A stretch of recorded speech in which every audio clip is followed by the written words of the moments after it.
شروع اللہ کا نام لے کر جو بڑا مہربان نہایت رحم والا ہے۔ وہ ذات بہت ہی بابرکت ہے جس نے اپنے بندے پر قرآن نازل فرمایا تاکہ اہل عالم کو خبردار کرے۔ وہی کہ آسمانوں اور زمین کی بادشاہی اسی کی ہے، اور جس نے کسی کو بیٹا نہیں بنایا اور جس کا بادشاہی میں کوئی شریک نہیں، اور جس نے ہر چیز کو پیدا کیا پھر اس کا ایک اندازہ ٹھہرایا،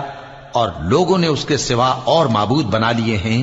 جو کوئی چیز بھی پیدا نہیں کر سکتے اور خود پیدا کیے گئے ہیں، اور نہ اپنے لیے نقصان کا اور نہ نفع کا کچھ اختیار رکھتے ہیں، اور نہ مرنا ان کے اختیار میں ہے اور نہ جینا اور نہ مر کر اٹھ کھڑے ہونا۔ اور کافر کہتے ہیں کہ یہ قرآن من گھڑت باتیں ہیں جو اس مدعی رسالت نے بنا لی ہیں، اور کچھ دوسرے لوگوں نے اس میں اس کی مدد کی ہے۔ یہ لوگ ایسا کہنے سے ظلم اور جھوٹ پر اتر آئے ہیں، اور کہتے ہیں کہ یہ پہلے لوگوں کی کہانیاں ہیں جن کو اس نے